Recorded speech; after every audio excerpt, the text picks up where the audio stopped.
বাংলাদেশের সামরিক বৃদ্ধি করে আপনি কি করবেন? কার সাথে যুদ্ধ করবেন? সামরিক শক্তি বৃদ্ধি করে আপনি কি করবেন? আচ্ছা, সোভিয়েত ইউনিয়নের চাইতে পারমাণবিক বোমা পৃথিবীতে কার সবচেয়ে বেশি আমাকে বলেন। যে প্রিয় দর্শক বললেন সামরিক, মানে আপনি বিষয়টা এরকম যে আপনি আপনি রকের সাথে ফাইট করতে নামাইতেছেন 5 বছরের বাচ্চা, যে বডি মোড়া বানা। 5 বছরের বাচ্চা যতই বডি বানাক, 6 বছরের 10 বছরের বাচ্চা আমার সাথে পারবে?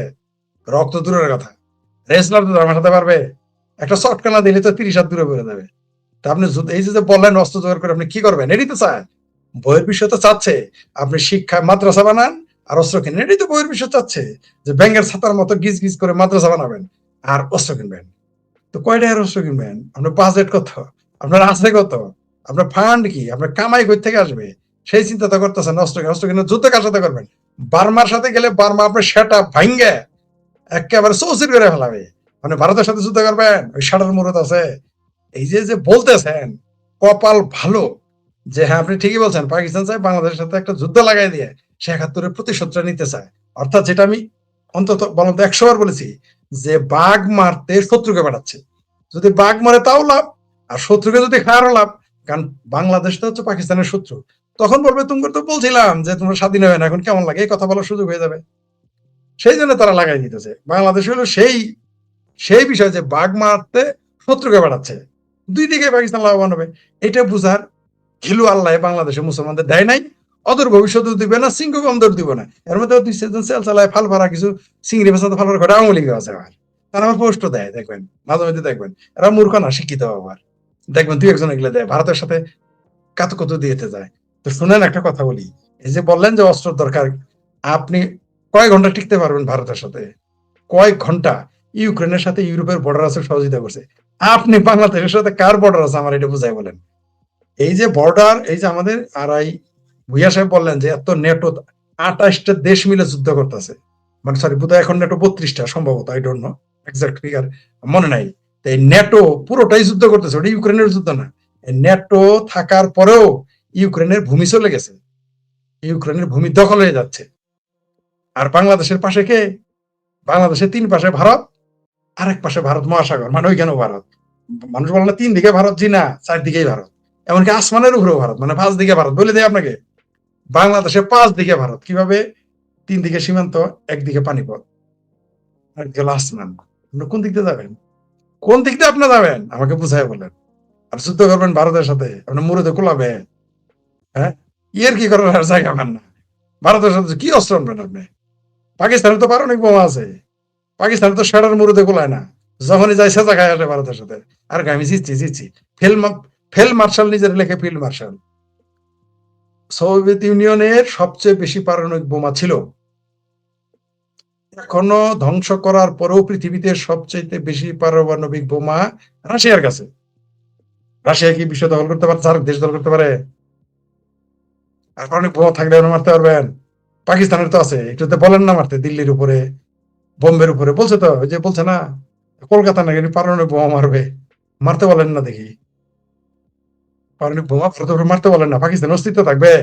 যে দেশ পাকিস্তানের অস্তিত্ব রাখবে না, আপনার বাংলাদেশ অস্তিত্ব থাকবে? মানে আপনাদের খুব খাইজ উঠছে, আপনাদের চুলকায় ঘাও বানাইতেছেন যাতে চিটাগাংটা চলে যায়, ওইদিকে রাজশাহী রংপুর চলে যায়, শেষে ওই যে ময়মনসিংহ নিয়ে ঢাকাকে নিয়ে নতুন বাংলাদেশ বানায়। এই খাইজ উঠছে তো আপনাদের। বুঝবেন এই যুদ্ধের শখ মিটা যাবে। আবারও বলতেছি, আমাদের বাপ দাদা এবং যারাই যে ভারতের খাও যান তাদের বলি, বাপ দাদার 14 গোষ্ঠীর কপাল ভালো ভারতের মতো নিরীহ প্রতিবেশী। নাহলে তখন বাংলাদেশটাকে 3টা টুকরা করতো।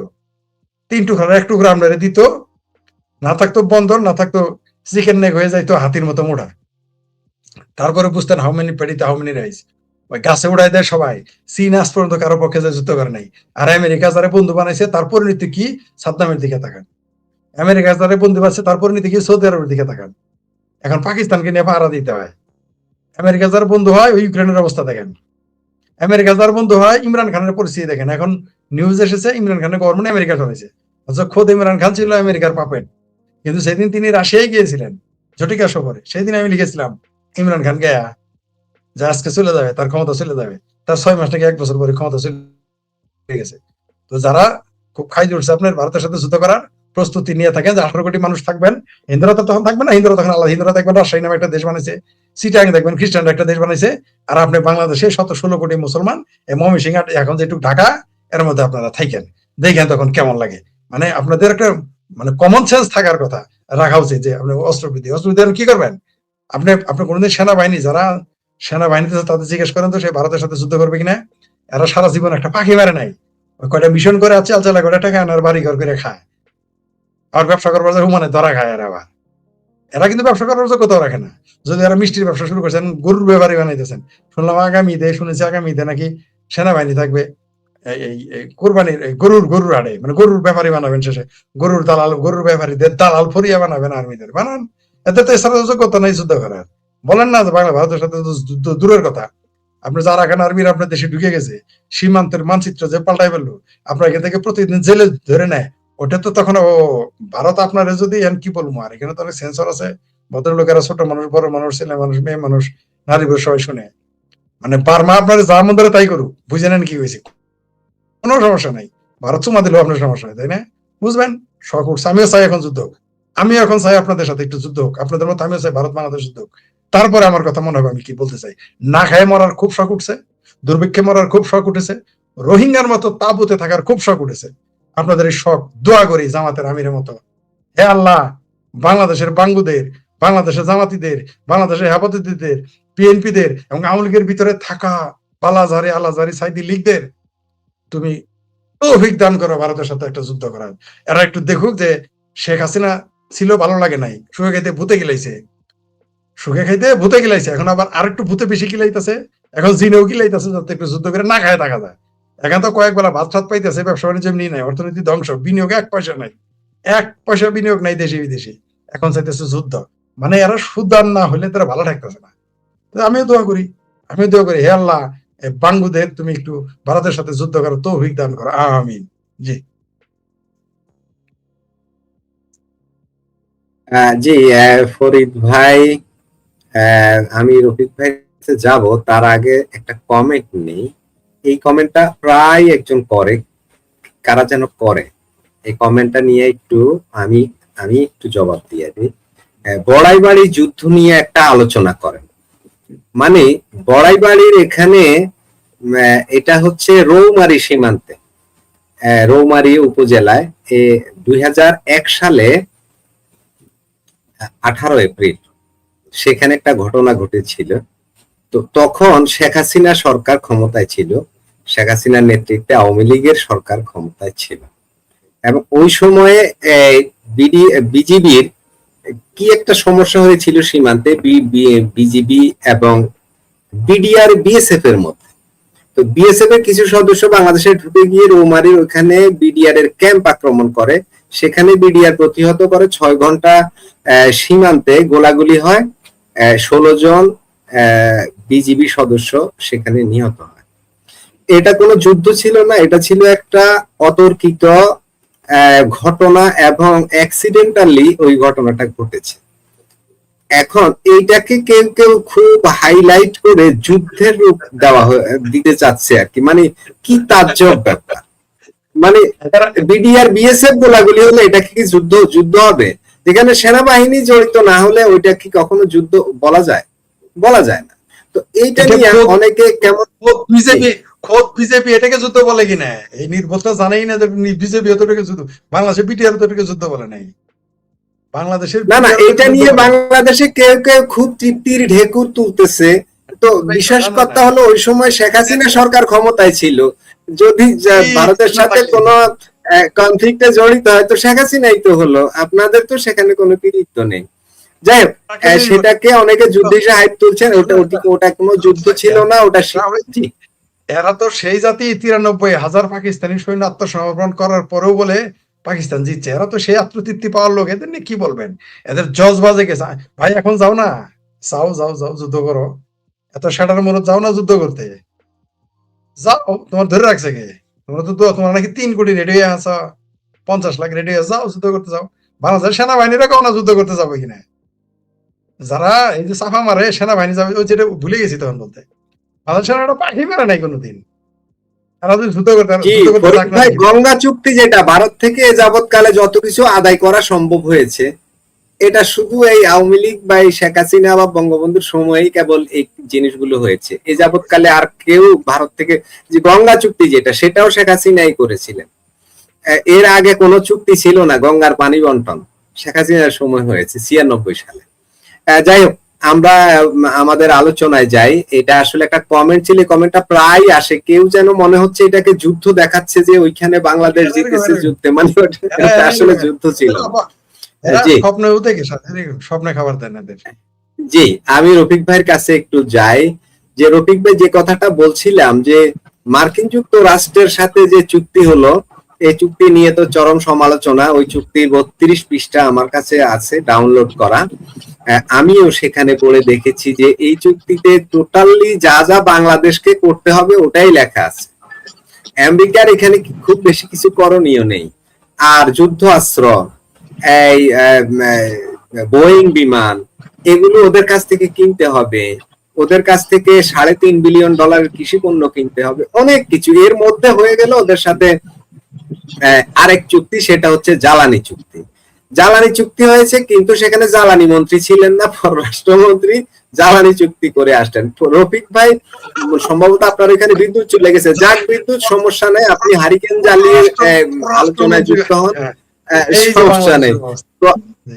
রফিক ভাইয়ের কাছে প্রশ্ন হলো, এখন আমাদের এই তো সেদিন আমাদের পররাষ্ট্রমন্ত্রী গেলেন, এখন পররাষ্ট্র প্রতিমন্ত্রী সোমা ওয়াজ যুক্তরাষ্ট্র সফরে আছেন, পল কাপুরের সাথে ওনার মিটিং হবে।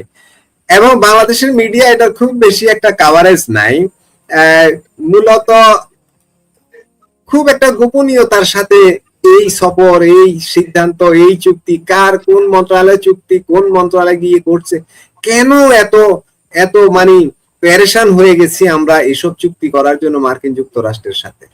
রফিক ভাই, সংক্ষেপে যদি আপনি 5-7 মিনিট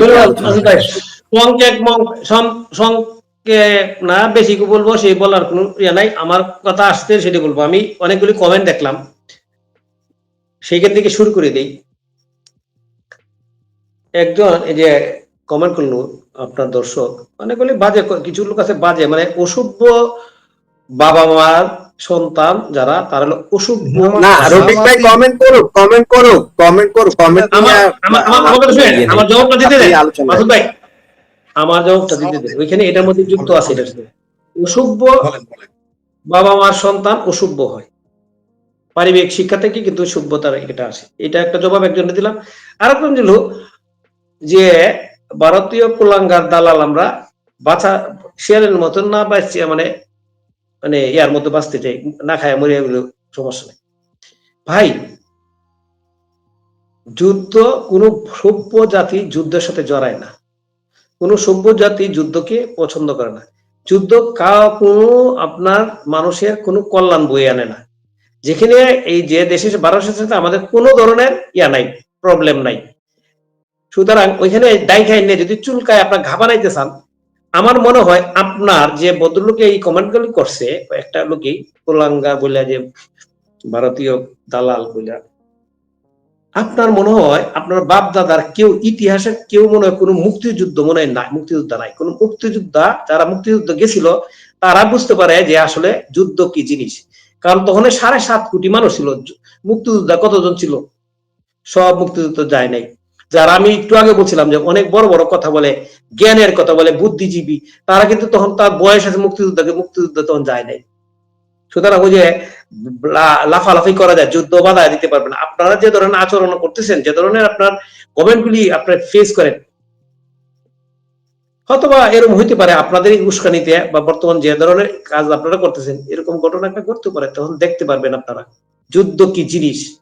মজায় লাফালাফি করেন আপনারা, তো ওই কারগিলে, কিন্তু কারগিলের যুদ্ধের কথা মনে হয় 1991 সালে, মেবি আমার ফরিদ ভাই যদি ভুল হয় এটা বলে দিবেন। ওই আপনার 1991 না কত, তখন ইয়া ছিল, নওয়াজ শরীফ ছিল, ইয়া ছিল কারগিল, মানে ভারতীয় একটা বড় একটা এরিয়াতে ওরা অন্যভাবে ঢুকে, অনেক সৈন্য ঢুকে একটা এরিয়া দখল করেছিল। 12 জন বুঝতে পারলো যে ওই তাদের ভূখণ্ডে পাকিস্তানি সৈন্য ঢুকে গেছে, অনেক সৈন্য। কিন্তু পরে কি করলো ভারত? অভিযান চালায় ওই সব কারগিলের পাকিস্তানি সৈন্য সব শেষ করছে, এবং শেষ পর্যন্ত ওই নওয়াজ শরীফ ক্ষমতা হারাইছে, পারভেজ মুশারফ ক্ষমতা নিছে। ইতিহাসটা জেনে নেন, পাকিস্তানের মতো দেশ তারাও কারগিলে ঢুকে ভারতের ভিতরে অনেক ভিতরে ঢুকে অনেক জায়গায় কিন্তু দখল করছিল সৈন্য নিয়ে, সেখান থেকে কিন্তু তারা কিন্তু পরাজয়ের গ্লানি নিয়ে বেরিয়ে আসছিল। ওটার জন্য শেষ পর্যন্ত আপনার নেওয়াজ শরীফ ক্ষমতা হারাইছিল। লাফালাফি করতে পারেন ভাই, ভৌগোলিক অবস্থা চিন্তা করেন, সারা বিশ্ব নিয়ে চিন্তা করেন, আর কোন সভ্য জাতির যুদ্ধ নিয়ে চিন্তা করেন। আমি কেন যুদ্ধ করতে যাব? কি প্রবলেম? কি ভারতের প্রবলেম কি? ঠিক আছে, আপনারা যদি যুদ্ধ করতে চান করেন, সমস্যা না, আগায় যান, আমরা দেখতে চাই। মানে কি, আপনারা তো নিজেরা মরবেন, তো দেশটাকে ধ্বংস করে দিবেন, ওই যে এই ইয়াতে পাঠাই দিবেন, কিনা বলে ওই প্রস্তর যুগে পাঠাই দিবেন। আপনি ফরিদ ভাই এর সাথে আমার একটা জিনিস মতভেদ ছিল, যেটা আপনার ইরানের ব্যাপারটা নিয়ে। আর ফরিদ ভাই সবসময় যে ইরান, আমি বলি ইরানের পক্ষে কথা বলি, কিন্তু ইরানের পক্ষ বলো, ইরান যে মেসাকার হয়েছে, ইরানে যে ধ্বংসযোগ্য হয়েছে, এটাও তো অস্বীকার করার কোনো সুযোগ নাই। ইরান হয়তো বা তাদের অবস্থান নিয়ে এখনো টিকে আছে, কিন্তু টোটালি ইনফ্রাস্ট্রাকচার আপনার তাদের অর্থনৈতিক অবস্থা তো জিরো করে দিছে। তাদের আপনার দালান কুটা এই এভরিথিং আপনার তো ওর ইরানেই স্বীকার করছে যে কত হাজার বিলিয়ন ডলার তাদের লস ইয়া হয়েছে। এটা আপনাকে কনস্ট্রাকশন করে আনতে হলে অনেক টাকার দরকার, অনেক দিন সময় দরকার। আমরা শুধু শুধু আপনার খাও যায় ঘা বানাইতে চাই কেন, সেটা আমি জানি না। আপনারা যে বদলোকগুলি কমেন্ট করছে, সেই কমেন্টগুলি মানে আপনারা চিন্তা করে দেখেন, আমি আর কিছু বলতে চাই না। এখন আপনি আসি ওই ফরিদ ভাই মাসুদ ভাইয়ের প্রশ্নে। এখন এটা আমাদের নিয়ে আলোচনা করার কোনো কিছু নাই। এটা এখন বিএনপির পক্ষ থেকে মোটামুটি হারা স্বীকার করছে যে এই চুক্তিগুলির মধ্যে বড় ধরনের গাফলা আছে। তারা বিভিন্নভাবে কথা বলতেছে, পর্যালোচনা করার সুযোগ আছে, এই আছে সেই আছে। তারা আলটিমেটলি স্বীকার করতেছে যে এখানে এই চুক্তির মধ্যে আমাদের দেশের সার্বভৌমত্বের বড় ধরনের ইয়া হচ্ছে, এবং ভবিষ্যতে এটা আরো ব্যাপক আসে প্রকাশ হবে। যেমন আপনি ধরেন আজকে যে আলোচনা হচ্ছে যে ভারতীয় আপনার ইয়ে আসবে না, আমেরিকান আপনার জাহাজ আপনার আমাদের বন্দরে ঢুকতে যেতে পারবে, আসতে যেতে পারবে। এখন এই তাহলে কি ওই যে আপনার ভারতের সীমান্তের যে প্রবলেমগুলি যে তো এরাইজ হচ্ছে, সেটার কি মানে এটার পিছনে ব্যাকআপটা কি আমেরিকার এটা কিনা? জনগণ কিন্তু এই জিনিসগুলি আলোচনা করবে। তার মানে কি আমেরিকা এসে আপনার পক্ষে যুদ্ধ করবে? আমেরিকা আপনার সাপোর্ট দিবে? এটা ভাই, আমরা আমেরিকা কি করে না করে দেখবেন, অপেক্ষা করেন। সুতরাং ওই যে চুক্তি নিয়ে যা বলছেন, চুক্তিটা এখন আর ইয়ে ওপেন হয়ে গেছে। সারা বাংলাদেশের মানুষ এখন খুব ভালো করে বুঝতেছে চুক্তিটা একদম আমাদের দেশের স্বার্থ বিরোধী হয়ে গেছে। এটার মধ্যে আর কোনো মানে ইয়া নাই, মানে ফাঁক নাই যে এখানে চুক্তিটা ঠিক আছে। এখন যে যাবেই বলেন না, যেভাবে বিবেচনা করেন না কেন, সামনে কিন্তু আসতেছে। আমি আজকে একজন এই সরকার দলীয় সমর্থক একজন নেতা, তার সাথে আমি কথা বলছিলাম যে সরকার চতুর্দিকে 12 দেশ 14 দেশের চাপের মধ্যে আছে, সরকার কিভাবে কি করবো, এই কথাটা সে নিজে স্বীকার করছে। মানে আমি তখন বললাম যে ঠিক আছে, তুমি আসলে আপনাকে অনেক ধন্যবাদ, আপনি যে বুঝতে পারছেন যে আমাদের এই জিনিসগুলি আমাদের দেশের জন্য একটা কাল হয়ে দাঁড়াইছে। ভারতের সাথে এই যে সীমান্ত নিয়ে কথা বলছেন আপনারা, তো এই জিনিসটা আমাদের দেশের মানুষ এই জিনিসটা একবার চিন্তা করে না, যেখানে 10,000 একর সম্পদ বাংলাদেশকে দিয়া ভারত তারা একটা তাদের মানচিত্র পর্যন্ত চেঞ্জ করছে, সংবিধান পর্যন্ত চেঞ্জ করছে। এটা কিন্তু মানুষ একবারও কিন্তু এটা মাথার মধ্যে নেয় না, তারা কিন্তু এই জিনিসগুলো করে। তবে একটা জিনিস দিনের মতো সত্য, আমরা যে একটা বিপর্যয়ের দিকে যাচ্ছি, যদি বেঁচে থাকি, ফরিদ ভাই বেঁচে থাকেন, আপনারা বেঁচে থাকেন, তাহলে যারা দর্শক যদি কমেন্ট করেন, এটা নিয়ে আপনি দালাল বলেন, কালাল বলেন, সালাল বলেন, আমাদের কোনো বক্তব্য নাই। তবে চুলকাইলে কিন্তু গা হয়, এটা ভালো করে জানেন। চুলকাইলে গা হয়, এটা 100%। চুলকাইলে গা হইলে এখানে বুঝবেন আপনি জিনিসটা। আমি চুলকাইতে রাজি না। আমার কথা হলো যেহেতু হালকা চুলকানি, সেটা মলম দিয়ে কিভাবে ভালো করা যায় সেই ব্যবস্থা করতে পক্ষে। এত মানে রস যদি তাকে করেন, যুদ্ধ করতে চান আগান, সমস্যা নাই, আমরা দেখতে চাই। স্বাধীনতা যুদ্ধের সময় এদের মতো মুক্তিযোদ্ধা কয়জন গেছিল? 7.5 কোটি বাঙালির কয়জন মুক্তিযুদ্ধ গেছিল? কয়জন গেছিল বলেন? এখন আপনারা ওই যে ভারতীয় জল বা ইয়ে করে আপনারা যুদ্ধে যাবেন, কি না বলে, আপনি কি ভারতের সাথে কি এই যে 54 বছর গেছে, ভারতের সাথে কি আমরা কোন দেশ বিক্রি হয়ে গেছে গা? এইগুলি তো আপনারা বলতে পারেন না। এখন আন্দাজি কথা বলেন, যেখানে 10,000 একর জমি আসছে, সমুদ্র সীমা, যেটা উইলিংলি রাজি হইয়া ভারতীয়রা স্বীকৃতি দিচ্ছে, উইলিংলি রাজি হয়েছে, ইচ্ছা করলে সে আন্তর্জাতিক আদালত কিছু করতে পারে। যদি না দিতেন আন্তর্জাতিক, আপনি মাসুদ ভাই একটা দিনের সমুদ্র নিয়ে যে ইয়া হয়েছে আপনার আন্তর্জাতিক আদালতে যে গিয়া যে মীমাংসা হয়েছে, ভারত যদি নেওয়া হলো কি 2 দেশ মিলে যেতে হবে। ভারত যদি বলো না আমি সমুদ্র সীমায় আমি নিয়ে দাঁড়াবো না, আমি এইভাবে নিব, তুমি দিলে দাও, নাহলে আমি এইভাবে নিব, তাহলে আপনি কিছু করতে পারতেন না। আন্তর্জাতিক আদালত তখনই সেভাবে যেতে হবে 2 দেশ মিলে যদি যায়। ভারতের সাথে বাংলাদেশ সম্পর্ক ছিল, ঠিক আছে আমরা আন্তর্জাতিক আদালতে যাই, আমরা এটা ফয়সালা করে ওখান থেকে আসি। ভারত বলতো না আমি যাবো না, তাহলে কিন্তু আপনি ওই সমুদ্র সীমা আপনি সমাধান করতে পারতেন না। এগুলি আমাদের দেশের মধ্যে আপনার মানে ইয়ার কম আছে, জ্ঞানের অভাব আছে। আর ওই যে ভারতীয় বলেন, এই যে পাকিস্তানি বলেন, এইগুলি আসলে হলো আমাদের দেশকে বিপর্যয়ের দিকে নিয়ে যাবে। এইটা আপনার আর রক্ষা নাই, এখান থেকে আপনি বেরিয়ে আসার আমি আপাতত কোনো দেখতেছি না। 18 মাস তো ভালো করে দেখছি, 3 মাসও আমি অনেকটা আশা করছিলাম যে ওইভাবে যাবে, তবে আমি আশা হতো কি হয় না হয়। বাংলাদেশের মানুষ যদি এই যে একটা পক্ষ আছে এই যে কমেন্ট করে, যে বাজে ধরনের কমেন্ট করে, আমরা অপেক্ষায় থাকলাম আপনারা কি করতে পারেন, আমরা দেখতে চাই, আমরা দেখব। আপনাদের এই উস্কানিমূলক বক্তব্যের কারণে বাংলাদেশের পরিস্থিতি কোন দিকে যায় সেটা আপনারা অপেক্ষা করেন। আপনি দেখেন, একটা কথা আমি উদাহরণ দিই, আপনি উদাহরণ দিচ্ছেন কোরিয়া, দক্ষিণ কোরিয়া এবং উত্তর কোরিয়া। উত্তর কোরিয়া প্রতিদিনে হুমকি দিচ্ছে দক্ষিণ কোরিয়ারে, প্রতি সেকেন্ডে হুমকি দেয়, কিন্তু দক্ষিণ কোরিয়া কিন্তু যুদ্ধে যায় না, এই জামালাতে যায় না, চুপচাপ থাকে। কি করবো, এরা জানে যে পাগল, ওই পাগল আছে কইতে থাক, আমি চুপচাপ থাকি, পাগল কত সিলাসিলি করে আবার চুপ হয়ে যায়। আপনি আমার শালা কোরিয়াতে থাকে, তো আমি জিজ্ঞেস করি কিরে, আমরা তো শুনতেছি যে হামলা করবো, এই করবো, আমাদের দেশের মানুষ এটা চিন্তাই করে না, মানে এটা নিয়ে কোনো আলোচনাই নেই। কারণ কোরিয়া দক্ষিণ কোরিয়া উত্তর কোরিয়ার সাথে যুদ্ধ করতে আগ্রহী না, পাবলিক এখানে। কিন্তু আমাদের দেশের মানুষ সরকারের চেয়ে এই পাবলিক দিয়ে আছে, ওরা আসলে কোন মতাদর্শের লোক ওরা নিজেরাই বুঝে, এরা যুদ্ধ করতে হবে। তো আপনার বাদশা তারা কি স্বাধীনতা যুদ্ধের সময় গেছিল মুক্তিযুদ্ধে? এইটা আমি জানতে চাই। ধন্যবাদ মাসুদ ভাই।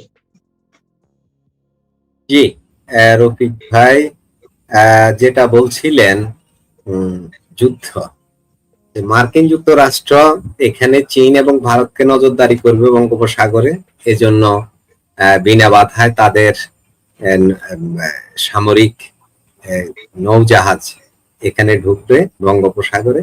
এ ধরনের চুক্তি অলরেডি হয়েছে এমন কথা শোনা যাচ্ছে। এর পিছনে পাকিস্তান তো আছেই, পাকিস্তানের ইমরান খানকে সরিয়েছে তো এই কারণে যে সেখানে একজন হামিদ কারজাই লাগবে, বাংলাদেশে একজন হামিদ কারজাই লাগবে, তাহলে তো আমেরিকায় সুইচ দিবে, এদিকে কাজ হবে, বেশ ফাইন। যাই হোক, আমি ফরিদ ভাইয়ের কাছে একটু আসি। ফরিদ ভাই, শোনা যাচ্ছে পাকিস্তানের প্রধানমন্ত্রী শাহবাজ শরীফ ও পাকিস্তানের সেনা প্রধান আসিফ মুনির ঢাকা সফরে আসছে। ব্লিটজ সম্পাদক শোয়েব চৌধুরী এমন তথ্য দিয়েছেন, কিন্তু খবরগুলো নিয়ে মিডিয়াতে, বাংলাদেশের মিডিয়াতে তেমন কোনো উত্তেজনা নেই। একটা দেশের প্রধানমন্ত্রী এখানে আসবে সেটা নিয়ে অনেক আলোচনা সমালোচনা না, একদম চুপ, কবরের নীরবতা বিরাজ করছে। প্রশ্ন হলো, বাংলাদেশ কি ফাঁদে পড়তে যাচ্ছে? এর মধ্যে রফিক ভাইয়ের অনেক কথাই শুনলাম। ফরিদ ভাই, বাংলাদেশ কি আসলেই কি যুদ্ধের ফাঁদে পড়তে যাচ্ছে? আপনার কাছ থেকে শুনবো ফরিদ ভাই। বাংলাদেশের দশা হচ্ছে এমনিতে নাচুনে কানাই, তার উপরে ঢোলের বাড়ি। এমনি এরা ভারতের বিরুদ্ধে গজয় হিন্দ করার জন্য, 71-এর প্রতিশোধ নেওয়ার জন্য, 71-এ তার আব্বারা পরাজিত হয়েছিল, 93,000 সৈন্য সহ সেই বেদনার প্রতিশোধ নেওয়ার জন্য মুখে আছে যুদ্ধ করা। ফাঁদে পড়তে হয় না, তারা ফাঁদে পড়তে চায়, ইচ্ছা করেই চায়, তার উপরে একটু ঢোলের বাড়ি দেওয়া আছে। সেই প্রাচীন প্রবাদ যে এমনিতেই নাচুনে কানাই, তার উপরে ঢোলের বাড়ি, তো এরা তো এটা চাবেই। আর আপনি যে বক্তব্য দিলেন যে পাকিস্তানের সেনা প্রধান, পাকিস্তানের প্রধানমন্ত্রী আসতেছে, এটা নিয়ে কেউ বলতেছেন নীরবতা, আমি এটা 2 ভাবেই জবাব দিই। যদি আসে তাহলে বলবো বড় ভাই তো ছোট ভাইয়ের বাড়িতে আসবে, এতদিন পরে তারা তাদের পাকিস্তান ফিরে পেয়েছে, আসবে না সেখানে দেখাইতে আসবে। আর দ্বিতীয় কারণ হলো, কেন এটা নিয়ে বাংলাদেশে এত কথা বলে না?